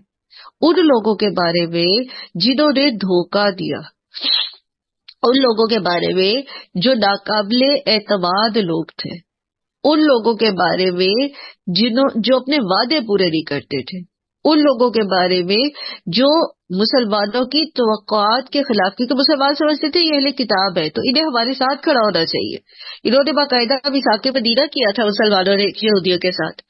تو ان کے بارے میں یہ کہا جا رہا ہے، اور پیچھے جو واقعہ بیان کیا جا رہا ہے نا کہ آپ سے دشمن کے ہاتھ روکے، تو اس میں وہ بدر نذیر کا واقعہ بھی ہے جنہوں نے چکی کا پارٹ گرا کے آپ کو شہید کرنے کی کوشش کی، پھر آپ کو زہر دے کے آپ کو شہید کرنے کی کوشش کی، آپ کے ساتھیوں کو، کبار صحابہ کو وہ زہریلی بکری کھلا کے تو اس کے اوپر کوشش کی کہ مسلمانوں کی لیڈرشپ بھی بٹا دی جائے. سو ایسے لوگوں کے ساتھ ٹیکل کرنے کا طریقہ یہ ہے کہ آپ ان کے حال پہ چھوڑ دیں. ٹھیک ہے، ان کی اصلاح کی کوشش کریں اور ان کے حال پہ چھوڑ دیں. اپنے دلوں میں ان کے لیے گرج نہ رکھیں. باقی ان کے اپنے حال یہ ہے کہ ان کے دل سخت ہو چکے، کم ہی ایمان لاتے، بہت کم. لیکن ہم نے اللہ تعالیٰ سے بدلہ لینا ہے نا، کیونکہ اللہ تعالیٰ محسنین کو پسند کرتے ہیں. سو آپ کے ارد گرد یہ تو اہل کتاب کی بات ہے نا، لیکن آپ کے گرد بھی ایسے لوگ ہوں گے، آپ کی فیملی میں، آپ کے آفیسز میں، آپ کے عزیز و اقارب میں، آپ کے فرینڈ سرکل میں، جن کے بارے میں آپ کو پتہ لگتا ہے کہ یہ کبھی آپ کی برائیاں کرتے ہیں، کبھی اس کے سامنے آپ کے منہ پہ بیٹھے آپ کے ساتھ اور دوسرے کے ساتھ آپ کی برائیاں کرتے. سو ایسے لوگوں سے ٹیکل کرنے کا طریقہ یہ نہیں ہوتا کہ آپ ان کو بٹھائے، آپ ان سے وہ جسے کہتے ہیں نا پنجابی میں منہ دبو کرائے، یعنی کیا اس کو آپ کہیں گے، پوچھنا ان سے، انکوائر کرنا کہ جی تم نے یہ کیوں کہا اور یہ کیا. Just leave it. یہ in fact it's a hidden meaning like عارض عن الجاہلین. اپنی زندگی کے مقصد پہ فوکس کرے. ایسے لوگوں سے اعراض برتے، اعراض مطلب جسٹ اگنور کریں، چھوڑ دیں، اگنور کرتے جائیں. کیونکہ مومن جو ہے نا اس کی زندگی کے اوقات بہت قیمتی ہوتے ہیں، اس کے بعد فالتو ٹائم نہیں ہوتا. بات سمجھ رہے ہیں؟ اس کا بھروسہ اللہ پر ہوتا ہے. اسے پتا ہے کہ وہ جیسے نا تو عز ولتشا و تذل ولتشا بیدک الخیر. جب ہم کہتے ہیں کہ اللہ تو عزت اور ذلت کا مالک ہے، تیرے ہاتھ میں جو ہے وہ خیر ہے ساری کی ساری، تو اس سے ہم سوال کرتے لوگ نہ مجھے ذلیل کر سکتے، نہ مجھے عزت دے سکتے، نہ مجھے نقصان پہنچا سکتے. ٹھیک ہے. سو اللہ پر بھروسہ کرتے ہوئے اگنور کرتا ہے مومن، اور پھر اپنے مقصد پر فوکس رکھتا ہے. جب وہ اس طرح کی پالیسی رکھتا ہے نا اگنور کرنے والی، پھر اس کا وقت بھی بچتا ہے. ورنہ کیا ہوتا ہے، لوگوں کی باتوں کو لے کے بیٹھے رہتے ہیں، سوچتے رہتے ہیں، روتے رہتے ہیں، پھر اس سے کیا، پھر اس سے کیا، پھر دل پراگندہ ہو جاتا ہے، دماغ سوچے پراگندہ ہو جاتی ہے، پازیٹیو آپ کچھ کر نہیں سکتے، اور آپ کی زندگی کے قیمتی اوقات ضائع ہو جاتے ہیں. بالکل اسی طرح ہے جیسے کوئی آپ کو کچھ کہتا ہے نا، آپ کو کچھ برا بھلا کہہ گیا، اب اٹھ کے چلا گیا نا، تو اٹھے، اپنے کپڑے جھاڑے اور چلے اب اپنا کام کریں. کوئی ضرورت ہی نہیں ہے اس کو سوچنے کی یہ مجھے کیا گیا ہے اور یہ میرے ساتھ ایسا ہے. تو یہ کوئی اور آ کے آپ کو بتا دیتا ہے، آپ کی نند آگے بتاتی ہے کہ جی آپ کی جٹھانی جو ہے اس نے دیکھو آپ کے بارے میں یہ کہا، اس نے تو یوں کیا. اب بجائے اس کے کہ بندہ اس کو لے کے بیٹھے، اس کو سوچے اور اس پر جھگڑے کرے اور اس پر اپنا وقت ضائع کرے، جسٹ اگنور. یہ چیزیں اس قابل ہی نہیں ہوتی کہ بندہ ان کو سوچے، یہ اس قابل ہی نہیں ہے چیزیں. یہ بیکار سی باتیں ہیں، بالکل بیکار. ہاں شیطان کے پھندے ضرور ہیں کہ انسان جب اسے پھنس جاتا ہے پھر وہ اسی کے ذریعے بغض بھی ڈلواتا ہے ان کے بیچ میں، اور ان کے دشمنیاں بھی ڈلواتا ہے اور لڑائیاں بھی کراتا ہے اور گھر بھی برباد کرواتا ہے اور بہت کچھ کراتا ہے، اور پھر انسان اصل زندگی کے مقصد یعنی جنت کی طرف اپنے سفر کو ہی بھول جاتا ہے انہی مسائل میں پڑھ کے. کیا سیکھا؟ اتنی ساری میں نے لمبی چوڑی بات کی، آپ نے کیا سیکھا؟ آپ بتاؤ سدرا. سدرا بتائیں گی؟ کون بتائے گا؟ مائک آن کریں. مطلب اس سے یہی ہوا کہ جو ہمارے ساتھ غلط کرتا ہے، برائی کرتا ہے، اس برائی کو بھول جائیں اور اپنے مقصد کی طرف دھیان دیں کہ ہم نے کس لیے دنیا میں آئے اور کیا ہمارا کام، ہم نے جو اپنا ایم آف لائف رکھا ہوا ہے اس کو فالو کریں، بجائے اس کے کہ اس کی باتوں میں لگ کے اور اپنی ٹائم گزار. ہاں بجائے اس کے کہ اس سے نفرت پالتے رہے. آپ کو پتہ ہے نفرت پالنے میں بھی وقت لگتا ہے. نفرت ایک ایسا، نفرت یا بغض یقینا جو ہے یہ ایسے بیج ہے، یہ جب یہ باقاعدہ ان کو جو ہے وہ نرشمنٹ کی ضرورت ہوتی ہے. یہ پلتے نہیں ہیں آپ کے اندر نا دل میں، لیکن انسان پھر کیا کرتا ہے جب اس کے اندر یہ بیج آ جاتے نا تو وہ ان کو پانی دیتا ہے باقاعدہ، ان باتوں کو سوچ کے، لوگوں سے ان باتوں کا ذکر کر کے اس کے شیطان جو ہے وہ اس کو مصروف رکھتا ہے، اس میں بہت زیادہ وقت ضائع ہوتا ہے اس میں. میں نے لٹرلی ایسے لوگ دیکھے ہیں زندگی میں جن کی زندگیاں بہت اچھی ہو سکتی تھی، وہ ایک آئیڈیل لائف گزار سکتے تھے، لیکن صرف اس نے یہ کہہ دیا، اس نے یہ کہہ دیا، اس نے مجھے یہ کہہ دیا، تم نے یہ کہہ دیا، فلاں ٹائم پہ یہ ہوا تھا، 10 سال پہلے یہ ہوا تھا، شادی پہ یہ ہوا تھا، 40 سال ہو گئے شادی کو، تو بھی وہ اس دن کی باتیں دماغ میں رکھ کے اور جتانا اور تانے دینا اور اس کو نرش کر اس کو ایک ایسا توانا درخت بنا دینا کہ پھر انسان ساری زندگی اس درخت کی چھاؤں میں بیٹھا رہتا ہے اور اسی کے ساتھ اپنا زندگی گزارتا رہتا ہے اور ایک بیکار سی زندگی گزار کے دنیا سے چلا جاتا ہے. اللہ تعالیٰ ہم پہ رحم کرے. ایک بات میں آپ کو بتاؤں مزے کی، یہ سارا کھیل جو ہے نا یہ انسان کے اپنے ہاتھ میں ہوتا ہے. مائنڈ گیم ہے یہ. کل پرسوں بھی میں یہی آپ سے بات کری تھی نا، ہم خود ہمارے اپنے کنٹرول میں ہوتے ہیں، ہماری باغیں ہمارے اپنے ہاتھ میں ہوتی ہیں. ہم چاہیں تو اپنے لیے کندن بنا لیں، اپنے آپ کو سونا بنا لیں، ہیرے کا بنا لیں، اور ہم چاہیں تو اپنے آپ کو کوڑا کچرا بنا لیں. یہ ہمارے اختیار میں ہوتا ہے اور یہ صرف ہمارے ہی اختیار میں ہوتا ہے. نہ تو شیطان ہمیں کوڑا کچرا بنا سکتا زبردستی، اور نہ ہی لوگ ہمیں سونے کا بنا سکتے ہیں، چاہے کوئی موٹیویشنل اسپیکر ہو، چاہے کوئی عالم دین ہو، چاہے وہ کوئی بھی ہو، چاہے وہ آپ کے parents who. They just can tell you, صرف وہ آپ کو راستہ دکھا سکتے. راستے پہ چلنا آپ نے، قدم اٹھانا آپ نے، خود کو موٹیویٹ کرنا آپ نے. اگر ہم خود نہیں کرتے ہم کچھ نہیں کر سکتے. اور ہر انسان خود کر سکتا ہے، اپنے اوپر محنت کر سکتا ہے. پھر اللہ تعالیٰ نصارہ کا ذکر کرتے ہیں، وَمِنَ الَّذِينَ قَالُوا إِنَّا نَصَارَىٰ أَخَذْنَا مِيثَاقَهُمْ فَنَسُوا حَظًّا مِّمَّا ذُكِّرُوا بِهِ. نصارہ نے بھی یہی کیا، انہوں نے بھی اللہ سے وعدہ کیا تھا، اور وعدے وہی ہیں جو پیچھے بنی اسرائیل سے لیے گئے تھے، اور انہوں نے بھی ایک بڑا حصہ بھلا دیا اپنے دین کا. انہوں نے کیا کیا؟ بجائے یہ کہ وہ رسولوں کی مدد کرتے، اور ان کے بعد حضرت عیسیٰ کے بعد تو محمد صلی اللہ علیہ وآلہ وسلم ہی آئے تھے، اور حضرت عیسیٰ نے باقاعدہ نبی صلی اللہ علیہ وآلہ وسلم کا نام کا بھی ذکر کیا اور اپنے لوگوں سے ان کی مدد کا وعدہ بھی لیا تھا. لیکن کیا ہوا؟ انہوں نے بھی دین کی اسپرٹ بھلا دی اور عیسیٰ علیہ السلام کو ہی خدا بنا کے بیٹھ گئے. فَأَغْرَيْنَا بَيْنَهُمُ الْعَدَاوَةَ وَالْبَغْضَاءَ إِلَى يَوْمِ الْقِيَامَةِ. تو ان کی اس حرکت کی وجہ سے اللہ تعالیٰ نے ان کو کیا سزا دی؟ ان کے بھی آپس میں پھوٹ ڈلوا دی. قیامت تک ان کے بیچ میں آپس میں پھوٹ پڑی رہے گی. یہ جو پھوٹ پڑنا ہے نا، یہ جو فرقہ واریت ہے نا، یہ اللہ کی طرف سے سزا ہوتی ہے. چاہے وہ گھروں میں ہو، چاہے وہ کسی معاشرے میں ہو، چاہے وہ مذہب کے طور پر لائک امت میں ہو، کہیں پر بھی ہو، چاہے وہ کسی ریاست میں ہو، تو پنجابی میں سندھی تو بلوچی، یہ جو پھوٹ ڈلنا نا، جو فرقہ واریت ہے، یہ اصل میں اللہ کی طرف سے سزا ہوتی ہے. کیونکہ اجتماعیت جب ٹوٹتی ہے تو ہوا اکھڑ جاتی ہے، پھر دشمن آپ کے اوپر قابض ہو جاتا ہے. یہ جو دشمنوں کے حملے ہیں یہ بھی اللہ کی طرف سے سزا ہوتی. تو اللہ تعالیٰ نے ان کے دین کے اس بڑے حصے کو بھلا دینے کی سزا کیا بتائی کہ ہم نے ان کے بیچ میں عداوت اور بغض ڈال دیا. پتہ ہے کہ نصارہ جو ہیں ان کے بھی 72 فرقے ہیں، ٹھیک ہے. اور نصارہ انہیں کیوں کہا جاتا ہے؟ یا تو یہ کہ انہوں نے کہا تھا نحن انصار اللہ، ٹھیک ہے، اور یا یہ کہ ان کا تعلق بستی ناصرہ سے تھا، تو اس لیے انہوں نے اپنے آپ کو اس بستی سے جو ہے وہ ریلیٹ کیا. ان کے 2 بنیادی فرقے ہیں، کیتھولک اور پروٹیسٹنٹ، ٹھیک ہے. اس کے علاوہ پھر آگے ان کی فردر ان فرقوں کے اندر بھی بہت سارے پھر ان کے فرقے ہیں.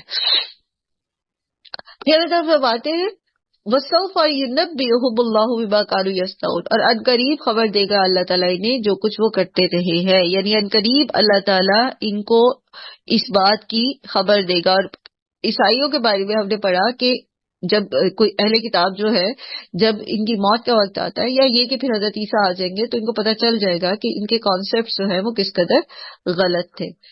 پھر اللہ تعالیٰ فرماتے ہیں یا اہل الکتاب قد جاءکم رسولنا، محمد صلی اللہ علیہ وسلم آ گئے تمہارے پاس، ٹھیک ہے. یبین لکم کثیرا مما کنتم تخفون، وہ بیان کرتے ہیں تمہارے لیے اس میں سے جو تم بہت ساری چیزیں جو تم چھپاتے ہو، من الکتابی، کتاب میں سے. نبی صلی اللہ علیہ وآلہ وسلم اصل میں کون تھے؟ آپ صلی اللہ علیہ وآلہ وسلم تصدیق کرنے والے تھے. قرآن جو ہے وہ تصدیق کرنے والے ان ساری چیزوں کی جو ان کی کتابوں میں موجود تھی، حالانکہ یہ اس پہ سے بہت ساری چیزیں چھپاتے تھے. تو قرآن نے ان چیزوں کو کھول کھول کر بیان کر دیا. نبی صلی اللہ علیہ وآلہ وسلم نے ان چیزوں کو کھول کھول کر بیان کر دیا.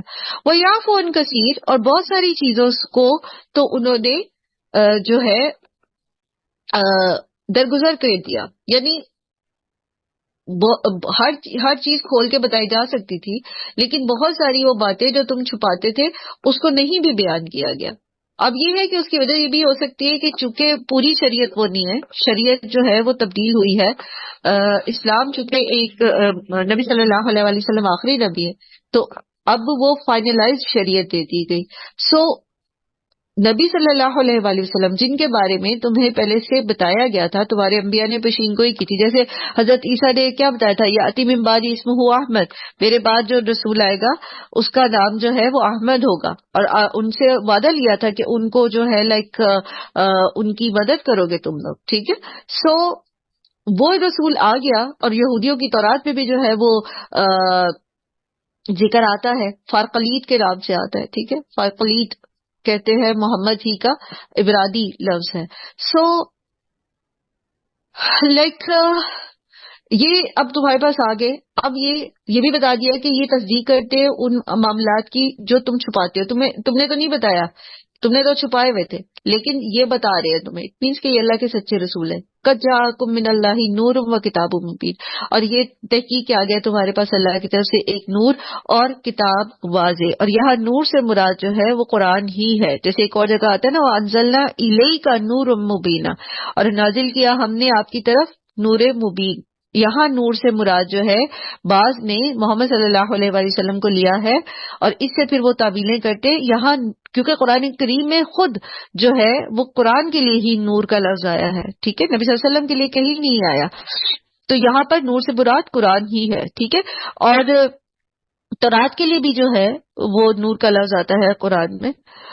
اور یہ کیا کرتا ہے، یہ جو قرآن ہے یہ واضح ہدایت لے کر آئی ہے. یہدی بہ اللہ من اتبع رضوانہ سبل السلام، یہ ہدایت دیتی ہے ساتھ اس کے اللہ، یعنی اس کے ذریعے اللہ تمہیں ہدایت دیتا ہے اس کو جو اتباع کرتا ہے. تو ہدایت کسے ملے گی؟ جو اتباع کرتا ہے، جو پیچھے پیچھے چلنا چاہتا ہے، رضوانہ، اللہ کی رضا کی طرف. سبل السلام، سلامتی کے راستے کی طرف. اور سبل السلام بیسیکلی کیا ہے؟ سبل السلام ہے جنت، جنت کا راستہ. ٹھیک ہے، جنت کا راستہ، سلامتی کا راستہ، کیونکہ جنت جو ہے وہ سلامتی ہے نا. وَيُخْرِجُهُم مِّنَ الظُّلُمَاتِ، اور وہ نکالتا ہے ان کو اندھیروں سے. کون سے اندھیرے؟ یہ پہلے بھی ہم نے پڑھا، کفر کا، شرک کا، جہالت کا، مایوسی کا اور منافقت کا، ان سارے اندھیروں سے الی النور، روشنی کی طرف. یعنی یہ ایک ایسی گائیڈنس ہے جو آپ کو بتائے گی کہ غلط راستہ کون سا ہے، اس کو چھوڑ دو اور سیدھے راستے کی طرف چلو، اور یہ کہ کیسے چلو. ٹھیک ہے، ہدی للناس وبینات من الہدی، یعنی ہدایت کے راستے پہ چلنا کیسے ہے یہ بھی بتاتا ہے. باذنہ، اللہ کے اذن سے. ٹھیک ہے، کوئی بھی خود ہدایت نہیں پا سکتا. سو ہدایت بیسیکلی مانگنے کی چیز ہے اللہ تعالیٰ سے، اور یہی اللہ تعالیٰ نے ہمیں سکھایا کہ اہدنا الصراط المستقیم. ہم روز دن میں بار بار اللہ تعالیٰ سے ہدایت کا راستہ مانگتے ہیں. تو جو اللہ سے ہدایت مانگتا ہے اور جو اللہ کی رضا کے راستے پر چلنا چاہتا ہے، اللہ تعالیٰ اس کو ضرور سلامتی کا راستہ دکھاتے ہیں. اللہ تعالیٰ اس کو اندھیروں سے روشنی کی طرف نکال دیتے ہیں. وَيَهْدِيهِمْ إِلَىٰ صِرَاطٍ مُّسْتَقِيمٍ، اور اللہ تعالیٰ ان کو سیدھے راستے کی طرف ہدایت دیتے ہیں. اور ہدایت میں کیا چیز ہے؟ راستہ دکھانا بھی، اس پر چلانا بھی، اور منزل تک پہنچانا بھی. یعنی دو ہدایت میں جو دو توفیق ہے نا، ایک تو ہدایت توفیق ہے اور ایک ہدایت ارشاد ہے. تو ہدایت ارشاد تو ہے ہی، تو ہدایت توفیق بھی مل جاتی ہے، یعنی اس پر عمل کرنے کی توفیق بھی مل جاتی ہے جب بندہ چاہتا ہے اس پر عمل کرنا. سو اللہ سبحانہ و تعالیٰ ہمیں توفیق دے کہ ہم اللہ تعالیٰ کے اس کلام کو سمجھتے ہوئے اس پر اللہ کی مدد کے ساتھ عمل کرے. نہ صرف خود عمل کرے، جس مقصد کے لیے ہمیں اللہ نے دنیا میں بھیجا ہے، یعنی اللہ کے دین کا نفاذ. اور اللہ کے دین کا نفاذ پھر بتا دے وہ کیا ہے؟ انفرادی اور اجتماعی تربیت، لوگوں کو اللہ سے جوڑنا، لوگوں کو دین کی اسپرٹ سے آشنا کرنا. ٹھیک ہے، جب ان کے اندر دین کی روح تازہ ہو جاتی ہے، انہیں سمجھ آ جاتا ہے کہ اصل میں دین ہے کیا، اصل میں تقویٰ ہے کیا، اصل میں توکل علی اللہ ہے کیا، اصل میں اللہ کی رضا ہے کیا، اصل میں نماز کیا ہے، زکوٰۃ کیا، تو وہ خود بخود پھر شریعت کے باقی جو معاملات ہیں ان کی طرف بخوشی، رضا اور رغبت کے ساتھ آتے. جیسے صحابہ کرام آئے، انہوں نے بھی تو شرک چھوڑا تھا نا، انہوں نے بھی تو حرام کام چھوڑے تھے نا، انہوں نے بھی تو گناہ کبیرہ چھوڑے تھے نا. تو کیسے چھوڑے تھے؟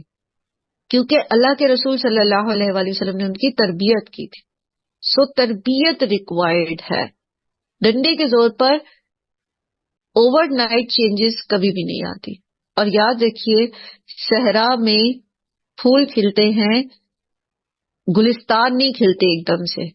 یعنی افراد کی تربیت، گلستان کس سے بنتا ہے؟ گل سے بنتا ہے نا. تو ایک ایک گل کی تربیت ہوگی تو پھر گلستان بنے گا. یہ کوئی میجک سٹک نہیں ہے جس کو گھمائیں گے تو سب کچھ تبدیلی آ جائے گی یا انقلاب آ جائے گا یا کوئی نیا پاکستان بن جائے گا. یہ ایسے نہیں ہوگا. اس کے لیے افراد کی تربیت کی ضرورت ہے، اور وہ قرآن ہی کر سکتا ہے اور کوئی نہیں کر سکتا. قرآن کو ایسے ہی پڑھنا کہ اس کے ذریعے اپنا تزکیہ کرنا. اللہ سبحانہ وتعالیٰ ہم سب کو توفیق دے. وآخر دعوانا